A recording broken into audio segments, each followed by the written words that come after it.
Hello, all my chickadees! Welcome back to Sacrarium Pario. I probably said that wrong. This is part 4 of the demo. So if you haven't seen the other 3 parts, I suggest you hop on over and check them out. They're all up on my channel. They have their very own playlist too. Let's see if I can remember what we did last time. I know we had tea time with this colorful boy right here, the creation, and because he doesn't like us, he was trying to get to know us better, see if he likes us or not. I think we barely squeaked by.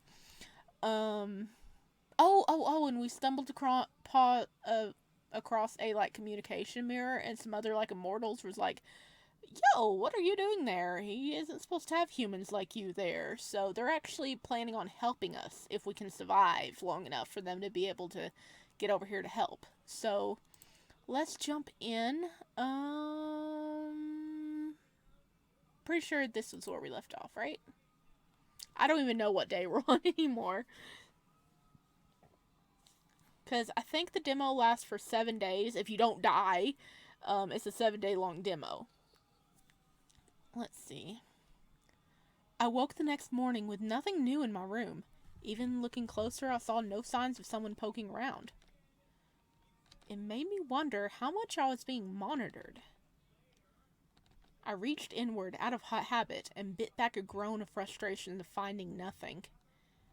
Not having access to my third eye felt maddening. I'd never gone this long without it. Oh yeah, his third eye allows him to see things around him that, you can't see with like your naked eyes.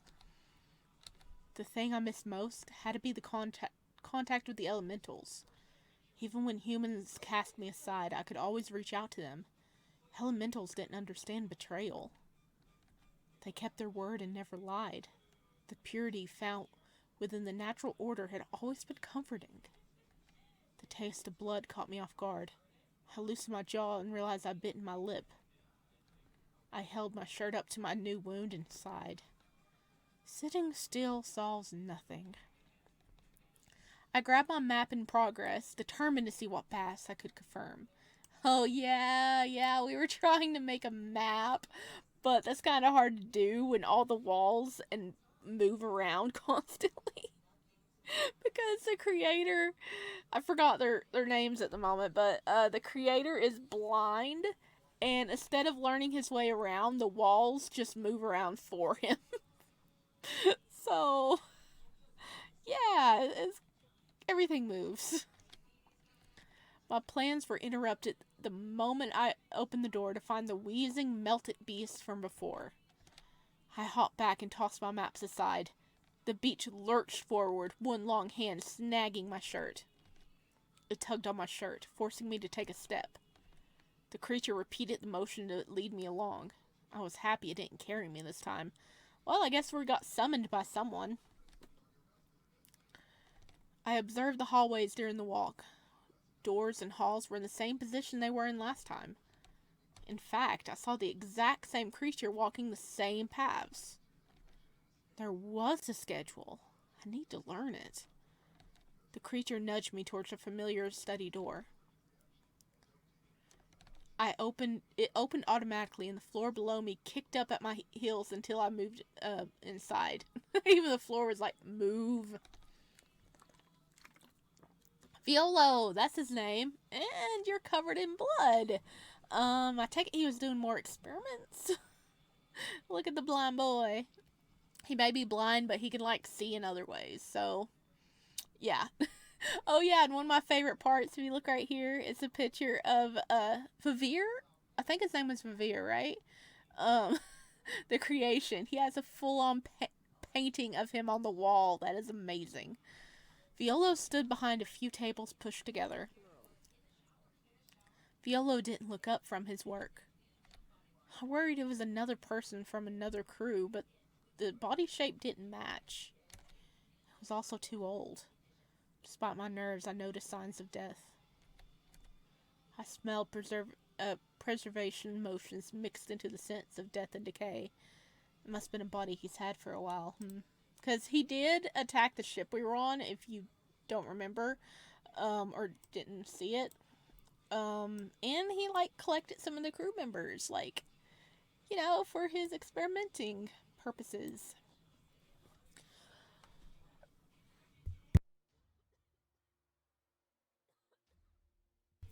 Okay. Is that a corpse? Yes! It arrived last night, so I've been working on it. Why? A new degenerative disease has appeared. We're uncertain of its origins, but it's killed everyone that has contacted it. Contracted it. Oh my gosh, I can't speak today. I'm sorry. Luckily, it seems to be a natural phenomenon separated from gods. That means I should be able to develop a treatment. Why? Because it's killing people? Do I need another reason? Oh! Oh my god, I love his giggle. It's surprising, isn't it? A bit. This is my most common type of research. Hemios disliked rooting around corpse, so the work falls to me. Don't worry, you won't be killed yet. That'd be wasteful. Besides, killing you puts all research on a time limit. My life continued due to inconvenience then. It was a small mercy. It would also be rude to punish you when you've been doing good thus far. Sure, you may not be impressive, but you're getting passing marks. I'm above assigning high thresholds for no reason. The minimum may be boring, but it's also all I need from you. I hope to be useful. That was the only way to survive. You have been thus far. I hope you'll continue to be. Okay, I can't remember the voice I gave him in the other parts, so might not match up. It'd be a shame if you faltered now. I've gotten off track. You're distracting. My apologies. He laughed. Better distracting than boring, I say. Anyways. Work is never done. I called you here for the next step of the experiment. I wanted to determine whether the effects of your soul's unique attributes also apply to your body.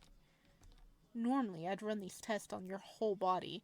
The nature of your condition makes that impossible.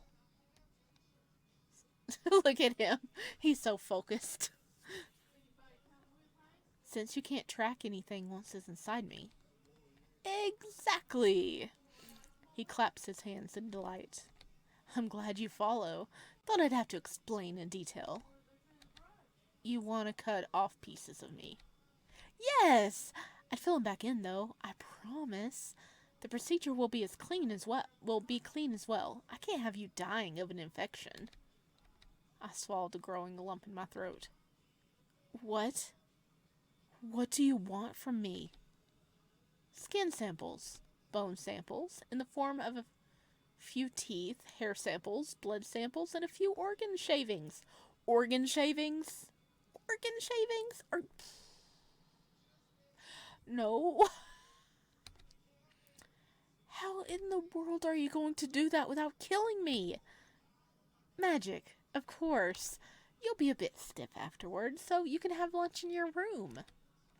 He brushed off my concern like it was nothing. It's something. Okay, we gonna save. Oh, we're on page 2. Boop. Okay, I refuse. Will it hurt? May I ask for something in return? We should go with that one.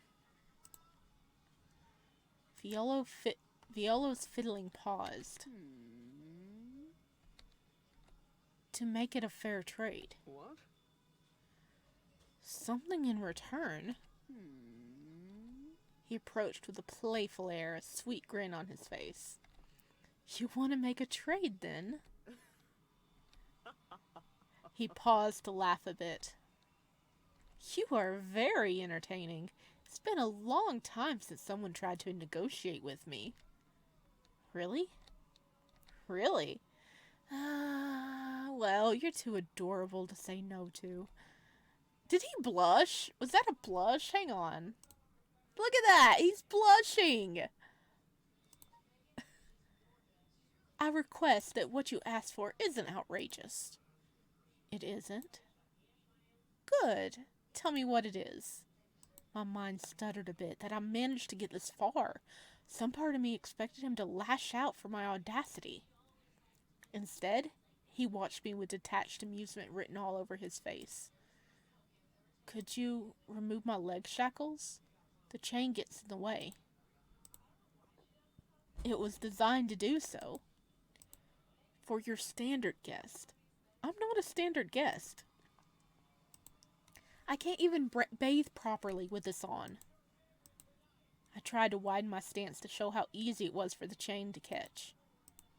It's a miracle I haven't broken my neck yet. I suppose I'm curious about why you chose your legs over your wrist. You'll never let me have full arm mobility. That'd be too dangerous. Aww. Dangerous? He tilted his head. You're right. That's the wrong word. It would be annoying? I'm easier to control with my arms bound. Wouldn't freeing your legs make it easier for you to run? Where? It's not like I can go anywhere, and you're far faster than me. His unchanging expression had me feeling tense and uncomfortable. I hated it, not being able to read his mood. It was strange to watch him slow down and think. Terror began growing within me. It was intimidating. His thinking. My brain finally realized how lucky I'd been that he rarely slowed down to think. The silence felt maddening. Finally, he breaks the silence with an amused sigh. I do like you, thank goodness. His expression became almost warm. You are a unique little mortal. He raised a hand, and the bindings on my ankles faded away into flower petals. I watched as they resurrected themselves as multiple thin anklets. Instinctively, I fixed my footing and almost groaned in relief at how easy it felt. It was rather cruel of me to make your chain that short. Violo noted it with a dissatisfied hum. Then again, I suppose I've been rather rude in general. My apologies. You are a one-of-the-kind find. Well, I would have preferred to coax you into my care. It's out of my hand. Is it? I raised a brow. Oh, he looks angry now. Diggity angry. The powers that be need this answer from me, so yes. The powers that be? What could that possibly be? Now, please settle yourself onto this table. I'm going to make you some painkillers first. Oh, at least we get painkillers. That's nice. That's nice of him. Before he shaves our organs. Yeah. Oh? I hope my surprise wasn't too obvious while going to sit on the table he motioned towards. Of course. I won't have you in pain needlessly. Do you know about the standard mercenary medical rotation?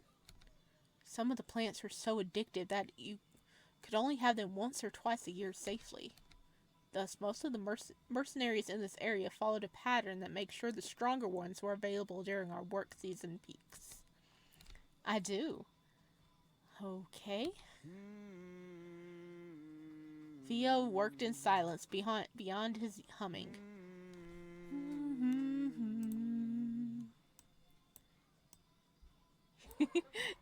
I like him humming, that's cute. Soon he gave me a murky red mixture to drink and laid me down. He fussed over me, adding some pillows and cloth pads to make it more comfortable.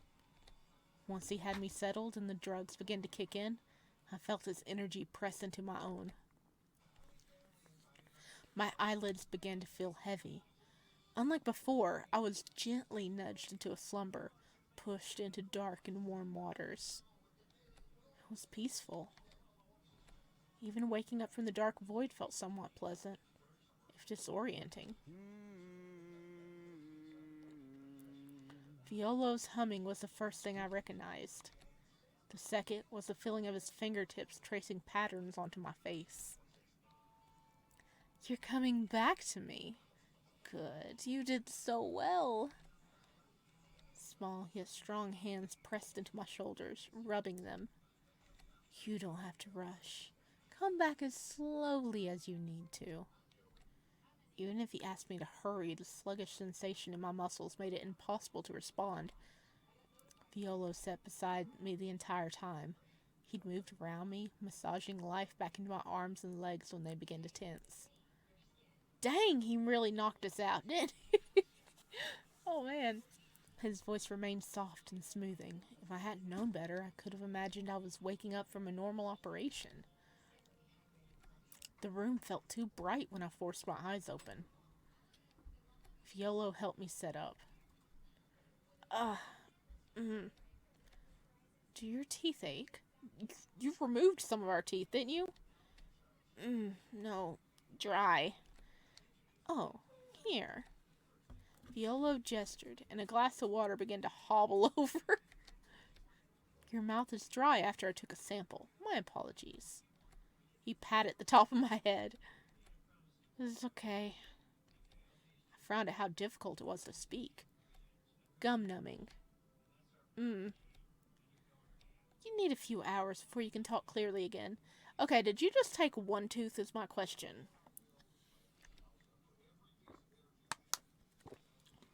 Okay. Any pain anywhere? No. Any stiffness? Kinda. Not much. Good. Our friend here, he patted the table, will take you back to your room. Rest up and sleep off the drugs. If it hurts later, let me know immediately. I didn't even bother to argue. My legs spasmed at the idea of walking. Violo fussed over me a bit more before letting me go. I fell asleep on the way back. Yeah, the table carried us back to the room. Yeah, everything moves in this place, so it really makes me think of, like, Beauty and the Beast, like the animated Beauty and the Beast. It's amusing, I love it. Recovery from the experiment took longer than I expected. I'd gone in before sunrise, but it was well past midday before I felt confident enough to walk. My jaw ached. There was nothing to write home about, though. I took the time to examine my body, curious to see if he left any signs of where he pulled things. Nothing felt out of place. Even my mouth felt fine. I couldn't tell which tooth had been regrown. Oh, he grew it. Okay, so yeah, we ain't gonna find anything. There was no marks on my body, but a few dull aches here and there let me guess where he took his samples from. He definitely took more than he said he would. I collapsed onto the bed with a sigh, folding my hands together and clenching them. Maybe that would be enough for a bit. I could only hope that he didn't find out too much of what he needed. After all, this experiment was the only thing keeping me alive. Damn it all. I figured that I'd spend the rest of my day wallowing in self-pity. Vivere had other plans. Yo, hey Vivere, my man, how you doing? He sauntered into the room with no announcement, no knock, and no fanfare. Oh, you. I knew you'd have recovered. And to think, my love was saying you'd still be laid out. He huffed. I debated, closing my eyes and pretending to be asleep. Sadly, he already seen that I was awake. I sat up. What brings you here? You have earned the right for a follow-up examination. Be glad. Very few get this far. I nodded. What's the follow-up? More philosophy? No, nothing as fun as philosophy. It'll be a technical exam of sorts. Setting up your baseline and baseline in the records. Alright. Come with me. The dust in the dust. The dust in this room is bad for me. Okay, is that too many dust there? Is it supposed to be the dust in this room is bad for me? The dust in the... Okay, yeah, I had... That's fun to say, though. He did sound a little wheezy.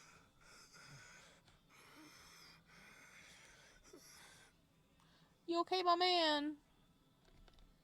You okay, my man? I stood up and followed him out of the room. Do you have allergies? No. My lungs have been feeling unwell recently. Vivere glanced down and raised a bow at my legs being unbound. A brow at my legs being unbound. Vivere scowled a bit. That is an unexpected privilege. He sounded bitter.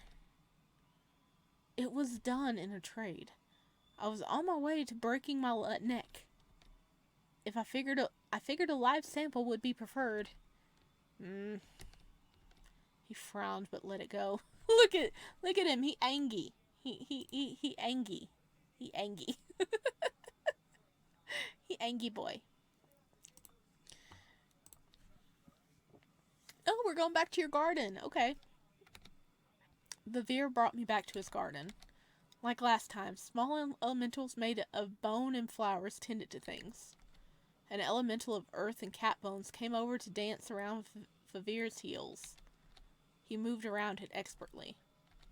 I noticed dark clouds gathering off in the distance.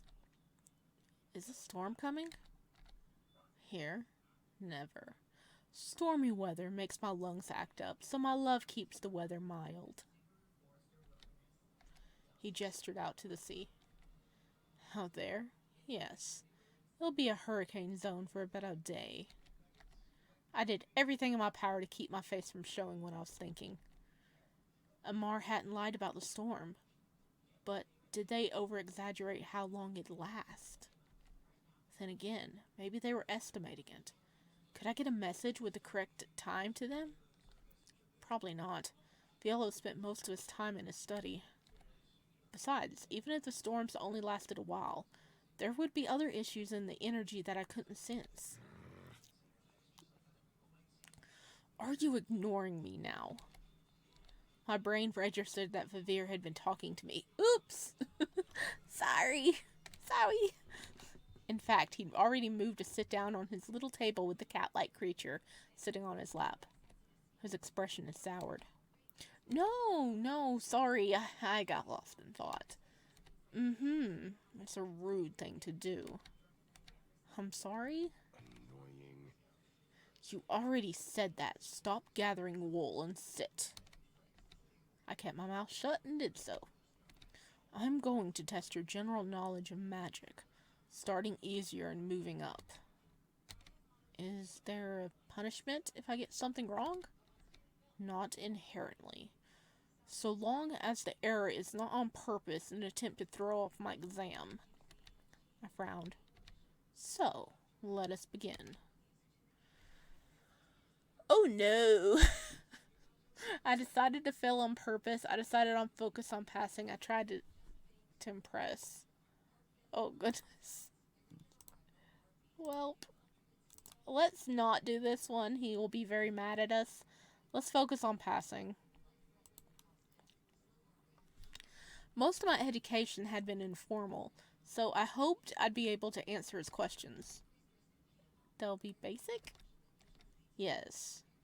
Vivere nodded. What are the 4 classifications of the non-godly entities? The fancy names from the academy, or whichever you know. Okay. Humans, elementals, angels, and devils. Correct. Though we call the humans mortals. All the other beings are still immortal. Right. Elementals, rebirth, right? Yes. The fire turns to soot and ash, and heat and light. No waste to be found. Speaking of which, do you know who was the first person to tame fire? I know the Verdani call him the Soul Emperor. He's the one who used fire to quell the rampaging forest of old. I couldn't remember his actual name at all. As expected. Close enough. You're correct.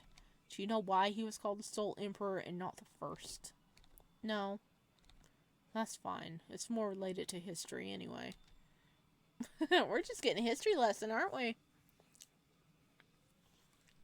What are the 5 classifications of elemental? The basic ones? Vivere nodded. Water, air, fire, earth, and shadow and light. Shadow and light are not separate. No, they're like conjoined twins. Can't have one without the other. Yes, good. We continued along that vein for a while. Vivere would ask me a question, and I did my best to answer. There were more than a few I didn't know at all. He didn't shame me for not knowing. He merely acknowledged the limit. Whenever I failed 3 questions in a row, the topic changed. It was one of the most stressful tests of my life. We're done. I sank into the chair in relief. Well, I can't call it an impressive display, but it meets the basics. Thank you. No need to sound so bitter. You could have done a lot worse. I nodded. Besides, a lack of formal education is hardly a bad thing. I doubt it ever got in your way. Mercenaries know relevant information for a task. No need to look for it before. No need to keep it after. It's a normal way to live. It is. Disturbing you guessed that about me. He gave me a sharp grin. Is that all you needed from me? For today, yes. May I leave? You may. I stood up and gave a polite half bow before leaving. Hey, maybe he likes us a little bit because we did our best. Nothing got in my way during the walk out, and the walk back to my room remained equally peaceful. Only once I could sink into the mattress of my bed did I let out a shudder. That had been intense. The dinner that came that night did nothing better for my nerves. 2 people watching me intently. I managed to get some sleep that night. A bit of the fitful variety. My nightmares were particularly volatile. This time, the theme seemed to be literal pain. Well, we did have kind of like an operation earlier, so a knife in the back, a cut to my ankles, a blow to the head. Each memory snapped me awake for a few moments, and in time I fell asleep under another traitor wanted to greet me. In the end, I woke up early and waited for summons. The summons never arrived. Even when the sun hung high in the scarlet sky, I remained alone. In fact, I didn't even eat breakfast with them. Something dropped a tray of food off at my door. They must be busy with something. Yeah. I kicked myself I kicked myself for wasting time. They didn't appear for lunch either. Just a tray of food at my door. It was odd to see the schedule shift, but I wasn't going to complain about having some freedom. Like, maybe Violo's still like working on his research and then like checking out what he pulled from us.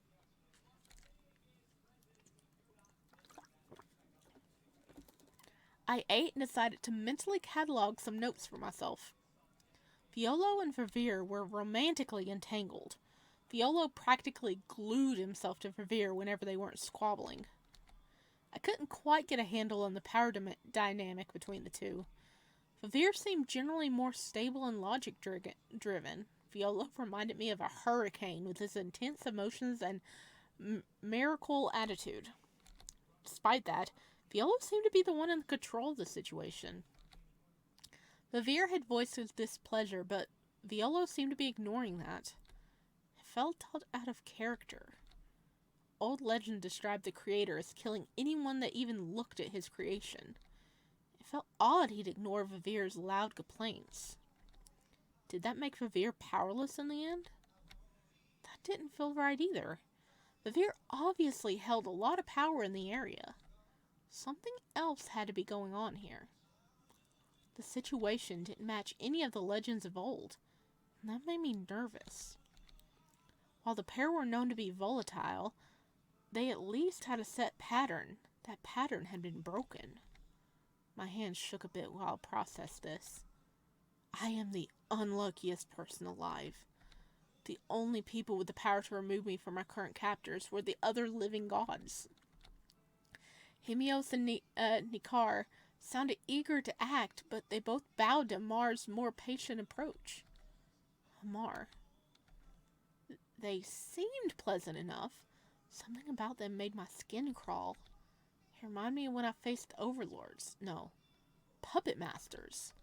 Their behavior indicated that they were holding something back, and that made me nervous. Could I actually rely on them? Could I rely on any of the living gods to set me free? The anxiety rolled in my stomach, forcing me to stand and pace. No matter how I managed to angle the situation, I struggled to find an option where I didn't just have to hope for the best. I didn't have anyone looking for me at all. Mercenaries were tools that people used and forgot about. Some people may note my odd disappearance. Maybe they'll muse on it for a bit. Ultimately, I'd be forgotten. I sighed at the harsh reality of life. Long-term friendships had never been on the table for me. That was a fact I'd come to terms with. I couldn't let dark thoughts keep me distracted. Staying in the dingy room would do little help for me. I needed to get some fresh air. Not that the dusk and pollen-choked hallways would have fresh air, but it was better than here. I grabbed my maps and charcoal before heading out. I snuck around the castle some more. It had 4 distinct layouts from dawn until dusk. Most flesh abominations followed a strict routine, rarely diverting off. Even if they did divert for a period of time, I had observed them reset back into the pattern. Most of the routines involved cleaning, but there was one set that had me curious. They only did this pattern in the morning. They disappeared into what seemed to be a winding staircase. I'd never been able to see what they did down there. I wanted to find out, though. With my mission set, I began to navigate my way to the odd staircase. It felt amazing to walk with my full leg span again. Oh man, I bet. The bangles clattered a little too loudly on my feet for comfort. They were quieter than a rattling chain. Having my legs free didn't mean too much towards my escape. Violo could catch up to me no matter what. Still, the freedom did wonders for my morale. Yeah, I mean, the chain, limited, our span of walking, so we couldn't, walk far. It'd be like, do, do, do, do, do, do, do, do, and now we can actually do, normal. But we have bracelets on. What purpose do the bracelets serve? Are they just, a way to find us? Or aesthetics? I mean, it does make noise, so maybe we'd be like, oh yeah, there he goes. You know, like when you put a little bell on your on your dog's collar. Or cat's collar, I guess. Alright. I made it to the odd staircase in record time. Like I observed in the past, the flesh abominations hurried out of it. They skittered like seizing bugs, twitchy and grotesque. Only once, the last one hurried away, did I dare to move from my hiding spot. I took a deep breath before navigating my way down. The rest of the castle had been somewhat lit up for me, but the staircase was pitch black. I walked for a small eternity. The spinning staircase had to go at least a mile underground. There wasn't a single floor added onto the staircase either. It was straight shot from top to bottom. The smell was what hit me first. Humans, contained in confined spaces, had a very distinct smell. Combine that with blood and mildew, and you get a foul odor. I tried breathing through my mouth, but I could taste the rank air. Disgusting. The sounds came next. Faint echoes of pained moans and shrill screams. Oh, we found the dungeon. We found where he keeps all of them. The further down I went, the noises grew louder. Some of the voices were incoherently babbling through sobs. Others would just scream. A red glow began to faintly light up the bottom of the stairs. Oh, this is cool. I stepped down into a perfect rendition of what the hells probably look like. Thin cells contained anywhere from 1 to 7 people. Though the cells were with the higher count tend to have more corpse. I recognized them. They were those bastards from the ship. The ones that took us? I navigated around the dungeon, peering in. Other people were here, but I recognized bits of their clothing and some of their tattoos. Every single person down here was involved with the tourmaline ring. Some of them I recognized from bounty boards. Extortion, drug trafficking, human trafficking, modern-day slavery, pimping, illegal workforce, selling children. These were the type to have done it all. The dungeon expanded into many blocks of cells. The cells were narrow but long, thus each block only held about 6 cells. I checked many of them, but I didn't see a single person not associated with the tourmaline ring. None of the other victims are here. The realization hit me. The shock had me gasping. I regretted the instinctive motion with the cough, trying to shake off the bad smell and taste. Old wives' tales began to play in my head. Some people say that if a loved one goes missing, you'll need to pray for a Sacrarium ghost ship. The ships will have no sailing crew. Instead, they're piloted by odd shadows that sink into the waters after docking. On board, people will find shaken up victims, all murmuring about the shadows who saved them. Of course, most professionals thought the victims had rebelled and didn't want to risk getting in trouble for murder. Some areas could be weird about self-defense, so playing mad looked better. Other professionals said ghost ships didn't even exist. Thinking about it now, with what I'd seen and what I was looking at, he has rules? That seemed to fit. At the very least, most victims wouldn't catch his eye. They tended to be nobodies. Why would he waste his time poking around them? A small bit of relief grew in me. Maybe, just maybe, those people got away. The part that drove me a bit crazy was wondering why I was upstairs and not down here. Was my odd nature really that important? I could absorb a lot of energy, not endless, since my body would ultimately break down. That was a form of destruction. It didn't really seem to fit with his title as the creator. I shook aside the weird thoughts. Regardless, I was grateful to be on the right side of those bars.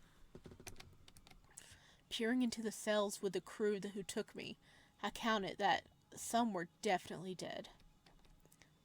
The captain sat in one cell, folding in on himself and shivering.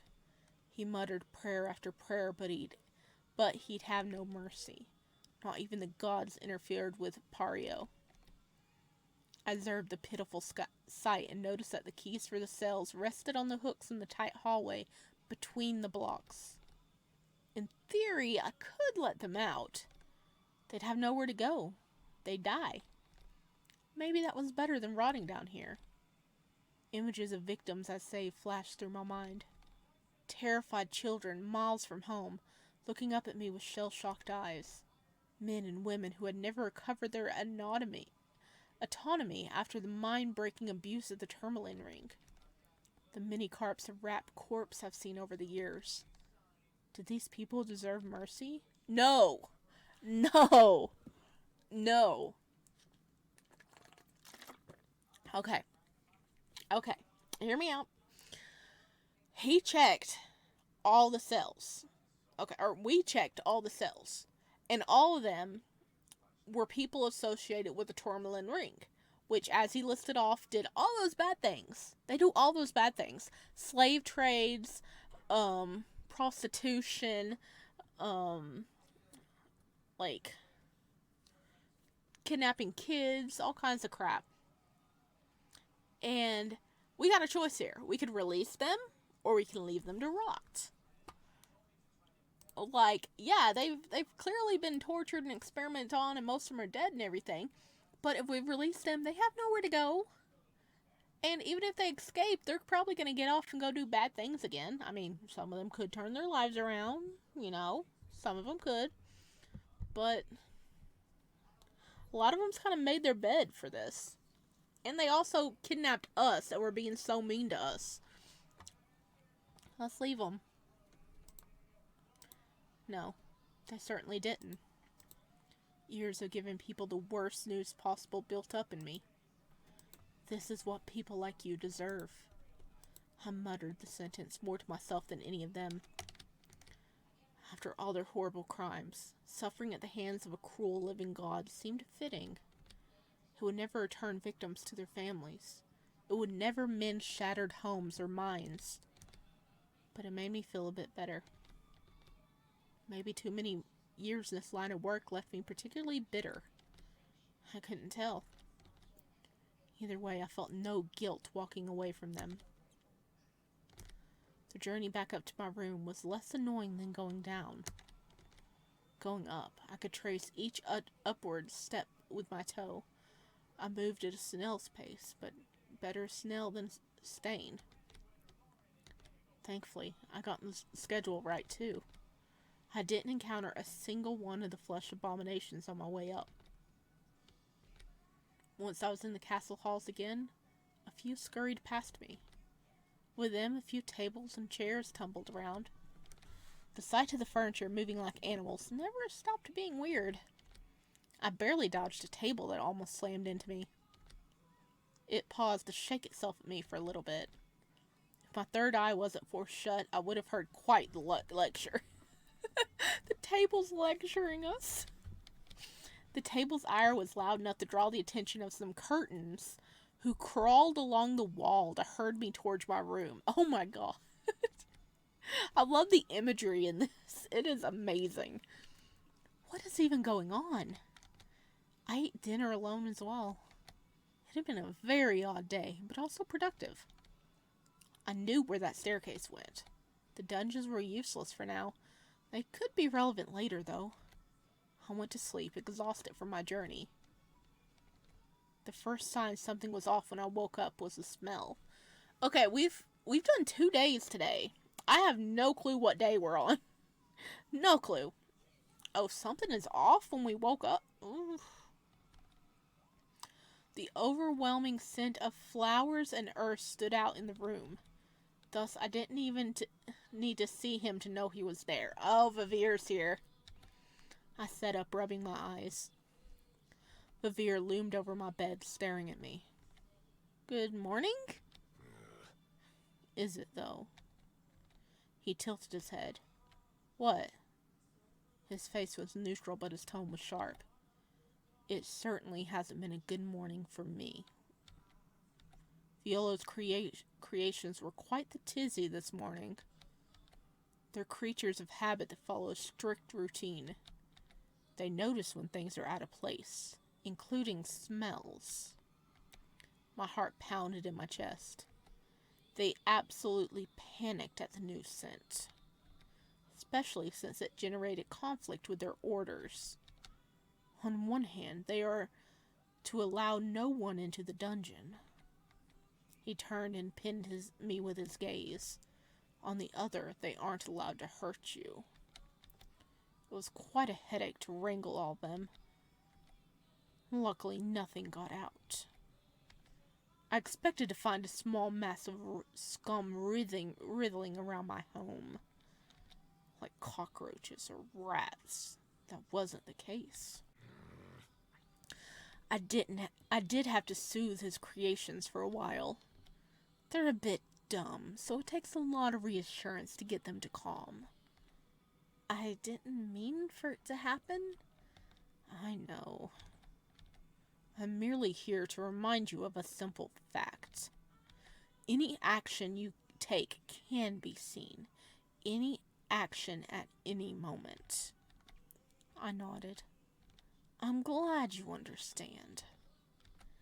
I was lucky the consequences weren't more dire. All the same, curiosity burned in me. These were Violo's creations. Why was Vivere running after them? He didn't help with the research, so what was his role in this place? What do you do? What? You aren't a researcher like Violo, yet you asked me questions on his behalf. You seem to mostly just exist and tend to the castle. Your relationship with Violo means you aren't a butler or a maid. Are you some kind of homemaker?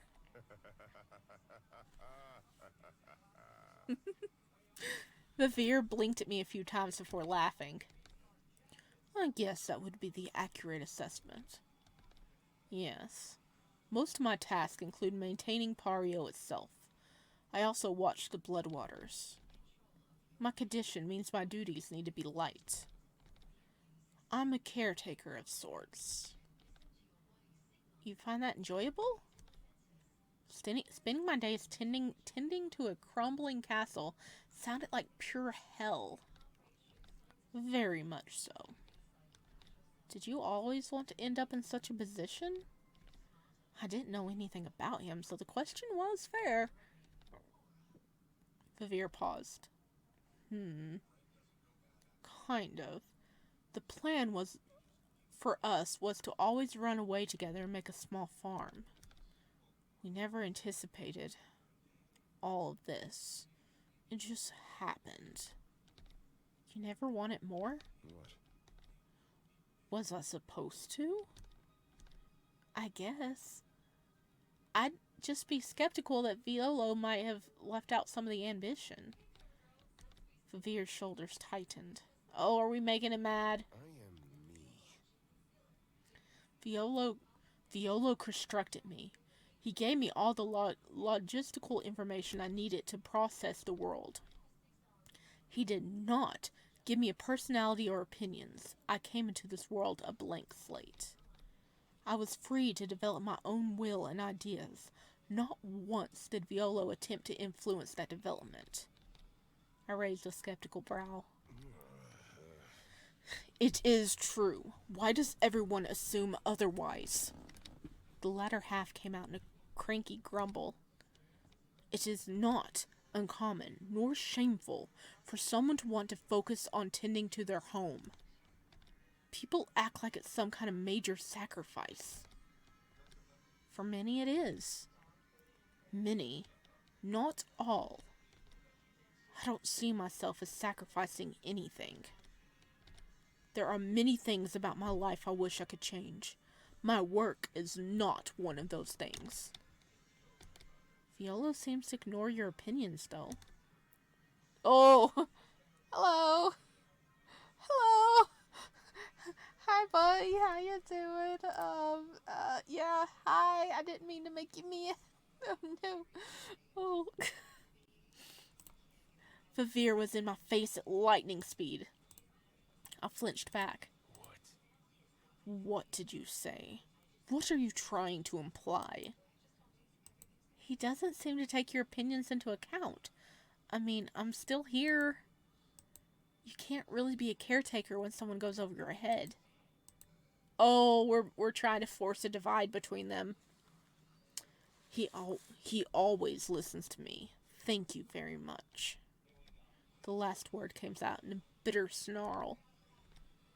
If I snapped your neck right now, he'd pout, but he'd get over it.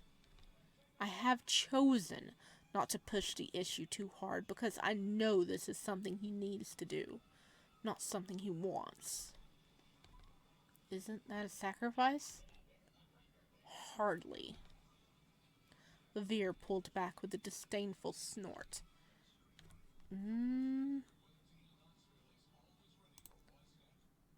We pushing buttons today. Pathetic. I haven't been here long. You're right. Let's not say pathetic. I haven't been here long. Or you're right.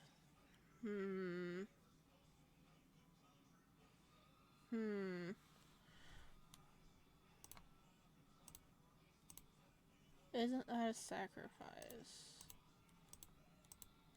Huh. Yeah, we're not gonna call him pathetic. I haven't been here longer, you're right. I don't know what... I haven't been here long? I expected some kind of witty retort, but Vivere only stared at me. I can't give an opinion one way or the other. It was rude of me to say an assumption out loud. I apologize. It was. Frankly, it was also fairly suicidal. After all, would you tolerate someone attacking your relationship for no reason? Our relationship is not something you can learn about in a day. That takes time. Isn't that most relationships? Vivere snapped his fingers. Exactly. Yet so many mortals make assumptions about things before giving it time. Even when time is not of the essence, they will rush into decisions and opinions. It's why I find mortals so exhausting. You lot never stop to think, and it's irritating. We don't have time. Literally, you can spend infinity making up your mind about things. We often only have a few moments or a few days to reach important decisions and thoughts. The most innocuous of conversations can have rippling effects for us. I see. Mortals are such strange things. I spent time among them before this. I take care of many now. His expression wavered. Oh, he looks a bit sad, doesn't he? Look at that. He looks a bit sad right there. Bud, you okay, bud? I am forever reminded of the gap between us. His voice went soft and quiet. Do you wish you were a normal human? He flinched. No, of course not. You are an inferior creation.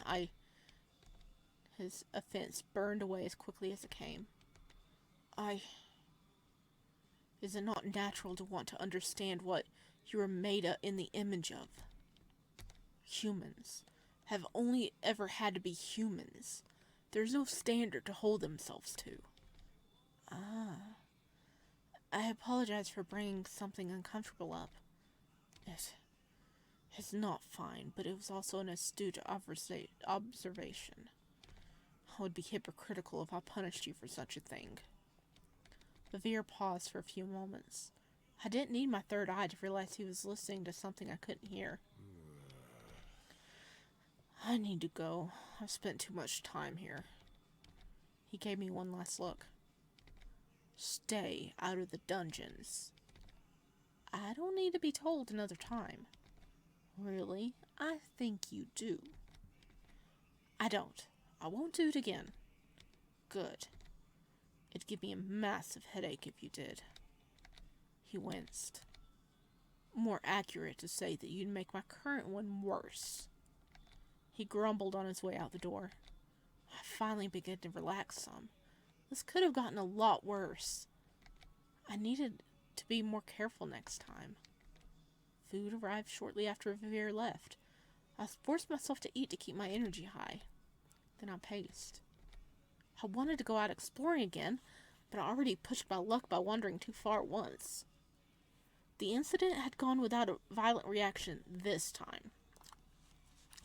Yeah, so apparently we're not allowed in the dungeon, and all the little creatures were complaining to him like, "Oh my god, the smell's different. Oh my god, no one's supposed to be down here, but we smell he was down here, but we can't hurt this.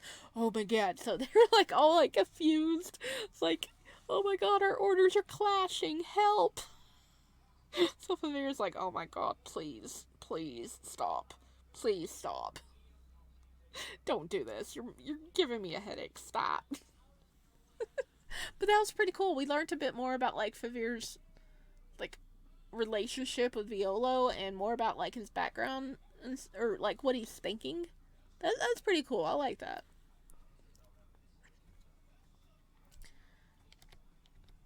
Were the benefits worth the risk? I needed to expand my maps. I had yet to find an exit that wasn't a window without a lethal drop. There has to be a gate, or a door, or maybe a tunnel? Old wives' tales mention that all the Imperium castles had a network of hidden tunnels for the servants. Those tunnels include discreet exits for their assassins. Of course, I never actually got to see a proper Imperium castle. They were all destroyed during the Revolution. Relying on old wives' tales beat fumbling around in the dark. If I remained precise and thorough, a secret entrance wouldn't evade me forever. The dungeon was, thus far, the only place I'd been banned from, too. Yeah, I think they should tell us if we can't go in certain places, right? But it could also have a backfiring effect, being like, hey, you can't go here, and then we immediately go there, right? So maybe they didn't tell us not to go there because they didn't want to intrigue us to go there. Complying to the letter of my imprisonment and not the spirit could get me in trouble. I just have to hope I could get out of it. I gathered my maps and materials. I paused to rip up some of the fabric to create a makeshift bag. I didn't have a needle, but there was enough thin pieces of metal scattered around the room I could bend into rings. With my gear organized, I walked through the hall. Walking through the hallway became less of a hassle. The aberration seemed a bit frantic and antsy. My earlier explorations had put them on edge. A few of them even hissed at me. Yeah, we've upset them a little bit. I decided to focus on expanding my maps in a circular pattern around my room. The layout of this place seemed confusing by design, so using my room as a focal point would help me stay oriented. I also didn't know where my room was placed. I had windows looking out onto wildlife, but it could also be another inner garden. Nakar planned to send a ship, so I needed to find a way to the beach. Maybe up then. If I could find a vantage point, it would help a lot. I spent my time searching for anything that might be a secret level or a button. I checked for anything that could be moved. The castle swatted at me a few times, but it mostly ignored me. The castle swatting. My close examination of the area allowed me to notice the shadows oddly darkening. Would you bleed for me? Hello. Would you die for me? Hello? Is that Violo singing? It might have been too quiet for you guys to hear it, but I was about to think it was some kind of phenomenon until I heard Violo's voice singing that lullaby. The hairs on the back of my neck stood up. What was he doing? I approached and found him with his hands raised. Black and gold magic swirled around him. The castle shuffled around him, and runes began to manifest on the floor and walls. One of the aberrations sat nearby and looked rotten. As disgusting as most of the aberrations looked, their skin had been fresh. This one bloated in awkward areas. Old wounds leaked pus and drying blood. It walked on its hands and feet with an organic spine locking its shoulders and hips into a permanent horizontal position. It walked belly up, and its arms seemed to have full rotational abilities. Someone had twisted its head 180 degrees and forced it to face forward. Ugh. A variety of tools had been stabbed into its wheezing belly. Father. Violo's hand settled onto a serrated dagger. He pulled it out with a vicious motion. I have told you time and time again to stop being a little bitch. It's been centuries. Quit whining. I have even been nice and let you out of the kitchens, but you're still complaining. Is that his father? He turned his father into an aberration? It's annoying. He held the dagger up in the air, making odd motions with it. I yearned for my third eye. Without it, I couldn't see any magic he wasn't directly manifesting, so I had no idea what he was doing. My mind then focused on what he said. Did he call that thing father? I tried to step forward, only for the long chain on my wrist to trip me up.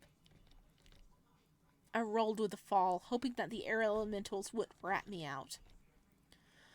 Well, well. Fuck me. They ratted us out right away. I whispered to myself. The moment I looked up, I saw Violo's eyes staring in my direction. What a curious encounter. Whatever are you doing around here? He sauntered over and pulled me up by my hands. Not gently, but not roughly either. He dusted me off a bit as well. This is far from your room. That board... I struggled to try to find something to say. I've never been exactly charismatic. Oh, you're making maps. That's a way to keep yourself entertained, I guess. Violo shrugged. He didn't sound angry. I mean, that's good. That's good. He ain't mad. That doesn't upset you? A majority of the secret exits have been removed. I bit the inside of my cheek to avoid making a noise. The only path out would be rather painful for you. I don't know if you can make that walk. He shrugged. If you do, I'll just catch you again. He chuckled. The pitiful creature let out a crackling bellow. Violo's gaze turned sharp and he whirled around. A bolt of lightning shot between him and the creature. It screeched as the lightning circulated through the metal instruments embedded in it. I am this close to ripping out your vocal cords, father dearest. Violo growled. He approached the seizing figure and kicked it in its side. Wasn't your whole shtick to be a man, father? Stop being a little wuss. The sight actually shocked me. I'd observed him treat tables and books and forks and doors better than he treated this aberration. He turned back towards me. Apologies for the noise. Father dearest has a tendency to beg whenever humans are around. Father? Yes. The sack of shit that bred a bitch to have me. Okay, so they don't get around long good. Oh my gosh. They don't get around along well, do they? No. Do you like your mother?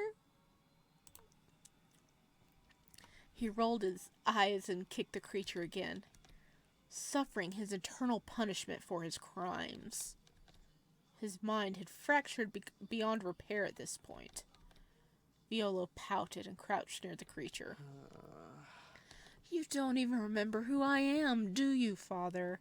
That's more infuriating than anything else. The suffering isn't as sweet when they don't recognize the hand that holds the saw. You know? Violo shrugged. He spoke about it so casually. But there was something there. A bit of roughness to his voice. A sharpness to his motions. He actually looked distressed. That's what it was. Distress. For the first time, he didn't seem to be comfortable, even in his rage. The creature's arm thrashed, and I saw him instinctively flinch. Oh. What if the reason he's, like, punishing his father or whatever is because his father was abusive towards him? Are you alright? Huh? Violo stared at me, face surprised. He rocked on his heels a few times. You sound distressed. Are you alright? Is he making you nervous? I might as well have slapped him with how out of it he seemed. Hello, baby! Look how cute he is. He ambled over, leaning close. He does. His voice was soft. You know, most people try to cut out the pain, not keeping it around. Do they? I wouldn't know. he mumbled, fingers awkwardly trailing along my chains and fiddling with them. I don't know how any of that works. I was only able to properly talk to teacher and my sunshine. I felt my brow furrow. Who's your sunshine? Oh. Was Violo your sunshine? So if you only really spoke to like 2 people? I mean, besides the people he's clearly tortured. Well, okay, he might mean like when he was younger, right? Violo, do you mean that literally? He hesitated before nodding his head. Broken things didn't get to talk in the Imperium. It wasn't exactly good for social development. On one hand, I'm glad to see them all suffer. He must have more than just his father here then. But on the other, it is a bit distressing. His head twitched a bit. I've never had someone ask before. I keep them away from my sunshine, so he's never seen my reaction. Huh. He seemed stumped. So you keep your father, and I guess any of these others that you're keeping for torture purposes, away from Vivere.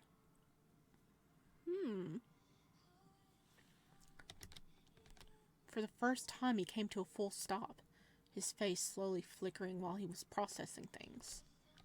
He looked so lost and vulnerable. I couldn't say if it was instinct or habit that led me, but I wrapped my hands around his shoulders. Are we giving him a hug? He startled a bit. Family is always complicated, especially when it comes to pain. I'm not going to judge you for punishing people for doing something wrong to you. Maybe you should rethink how you do that, to save yourself some stress. Violo stared at me, silent. The soft little laugh made me feel sad instead of terrified. Wow, it's been a while since someone new told me that. One of his hands gently wrapped around one of my wrists. He didn't shove me off, just sighed and rubbed his thumb against my pulse. You're surprisingly sweet for a mercenary. Most people in your position try to drive glass into my throat. Considering the glass here is alive, that probably wouldn't work. He laughed, a real one this time. It wouldn't, but people try. He opened and closed his mouth a few times. Am unused to receiving empathy outside of my sunshine. I can tell. He shook his head and pulled away from me, careful not to be too rough. I can't get distracted. I have a lot of work to complete for the spell. He scowled. I wish I could put it off. It's nice to receive kindness for a change. He sighed. Later. I'd like to talk to you later, once I'm done. I can't go anywhere, so I doubt that'll be a problem. True. What kind of spells are you setting up? He still seemed kind of out of it. I hoped work would help him get out of his own head. Maintenance spells. Checking in on my creations in the sea. Making sure the plants are all right. Most importantly, stabilizing the energy.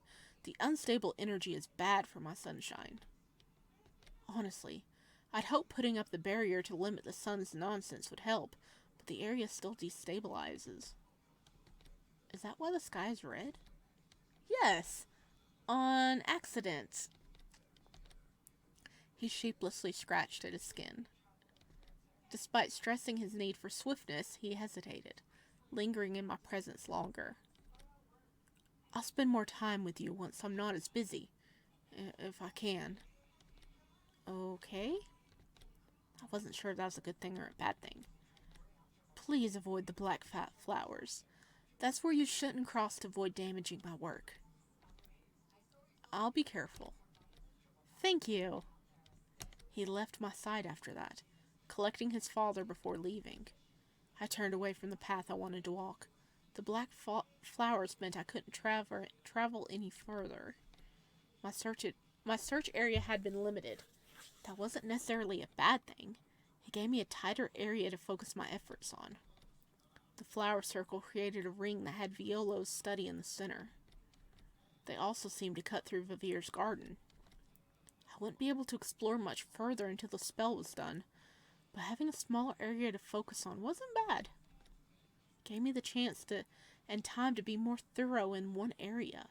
The space was far from truly small, too.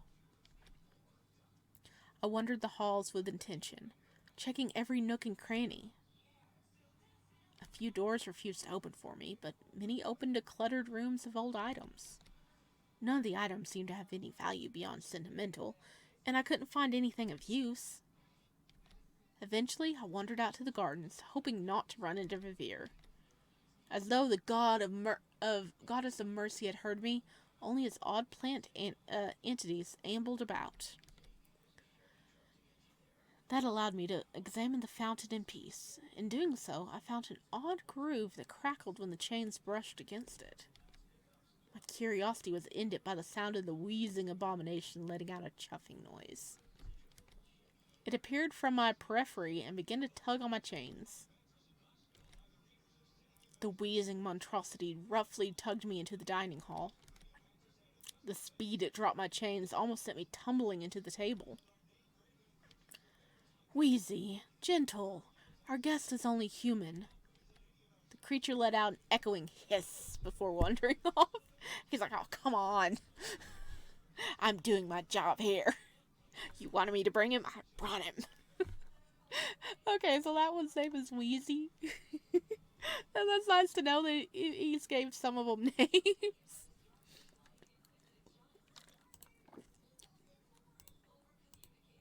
I thought you two were busy. We are very busy. There's just something important to discuss. Something important? Yes. I kept a neutral face and began to eat, waiting on them to continue the conversation. The results of your samples have been deciphered. I paused my hand motions. They don't look happy. What happened? Oh? I figured they might take longer to process. I also couldn't tell why he'd want to tell me about it. It was a process. Since you absorb magic, you don't have a normal aura. But I got creative. Vivere pulled something from under the seat and slid it over to me. It appeared to be a long scroll covered in markings I couldn't decipher. You see, one's aurora is useful for interpreting them, their body, and the magical influence of their life. But an aura is just an easier to access But, oh my gosh, I can't talk. Give me a sec.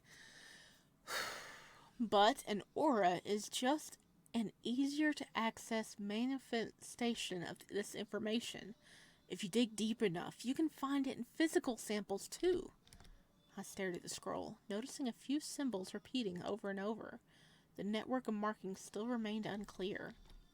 That is a history of all magic that has ever touched you or your fate. And the pair shared a look. Do you see those large repeating marks? I stared at the scroll and nodded. That symbol is a combination of influence. Godly influences. The gods? Well, I guess it's normal for Not to this degree. Look at this. Another scroll was tossed my way. There's a few slightly larger marks here and there, but most were uniform and unimpressive. That is the influence history of your average mercenary mage. Vivere pointed out the repeating large symbols. This is unnatural and unpleasant. Oh, this is Vivere. This is unnatural and unpleasant. What does it mean? Yeah, what does it mean? Does it mean like gods have been interfering in our lives constantly? These two gods are fate and death. They have been trying to kill you very consistently. I'm sure if we asked you about these times, you would have had a near-death experience. Felt like my heart stopped beating. How am I alive then? The two shared a look again. Answer me. Betrayal. Literally. There's no god of betrayal. But there is a powerful devil of betrayal, and while he cannot appear here, his followers can.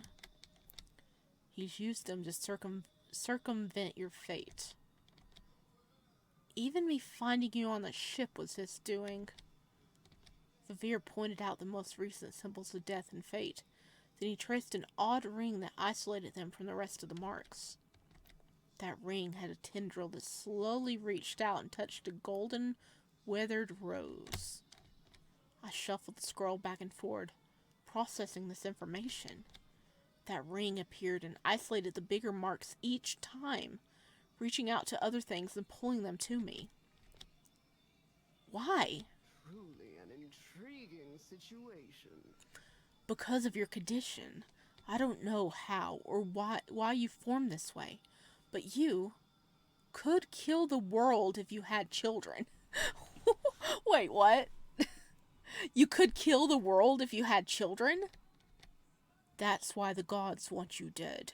If you procreate, you can create an army of humans with this anomaly? What? That terrifies them. I stare at the two in confusion. The only thing keeping the gods from being killed is in fact that their deaths cause horrific backlashes. The Azure Bone Cage, where Sacrarium is. You've heard of it, right? A pit the size of a small country in the ocean waters. Oh, a pit the size of a small country in the ocean waters. Bones of dead god rotting in the dried out reefs. Sailors always gave it a wide berth to avoid being pulled into the dangerous currents. That was caused by the death of Justice. Their death released a giant swell of energy. Thus, killing them isn't an option if we want to avoid decimating the world. But you changed that. Violo leaned in, excited. If you had gone off to make a bunch of babies, your bloodline would persist with this anomaly. Meaning, other voids would begin to exist. Eventually, people would study it. People would find a way to circumvent a death god's wrath. Obviously, they couldn't allow that, so they've been trying to kill you. The devils have kept you alive. If the gods die, they think they will get to rampage across the mortal realm. They're wrong, of course. Old crusty snow wouldn't let the gate falter no matter what. But devils can be short-sighted. My head spun. Was I breathing?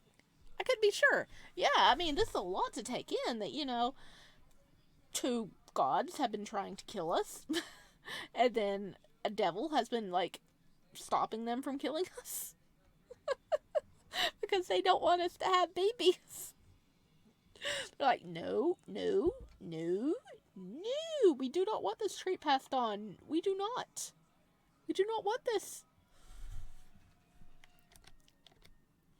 My hand shook while I was holding the scroll. All of it. All of my pain. All of my hurt. It was the fault of the gods? So the gods haven't been liking us much?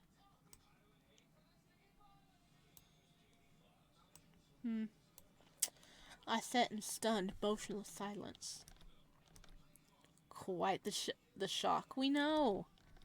We're being honest, though. Why would we bother to lie about this? Vivere tossed his hair over his shoulders. It's not like you can leave, so enticing you to stay isn't exactly something we bother with. It also isn't supposed to be a morale breaker. I wanted you to know about your situation. If you set foot off this island, you become vulnerable to them again. Here, they won't bother you, so you can relax. I certainly couldn't. They breezed past that bombshell like it was nothing. I barely managed to mechanically choke down my food. My mind hadn't even caught up by the time I lay down in the bed, exhausted beyond repair. Every betrayal I ever suffered flickered horrifically on loop. The gods were to blame for all of it. I buried my face into the pillow to scream. Life was never fair, but I hadn't expected it to be this painfully skewed against me. Any plans I had were interrupted by Violo flying into the room. Good morning! Oh goodness. So, well, there went our night. So, we're going to save.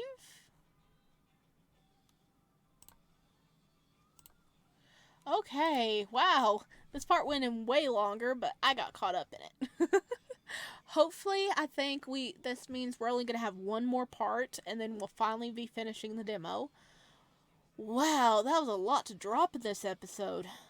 Like, reasons why we are the way we are. We were born like this. Gods don't like it. They're trying to kill us. Devils are trying to keep us alive. And how many freaking aberrations are there because they're being punished is my question. Because that was his father. And then apparently there's some others because he said he keeps it away from his sunshine. So he doesn't let them go near Vivere. But Vivere is like the caretaker of the place. So he takes care of most everything? I wonder how that works. Alright. Let me know if you enjoyed this part. And, what you think about all the big reveals that happened. Goodness. And I will see you in the next part, which is probably the last part. Bye.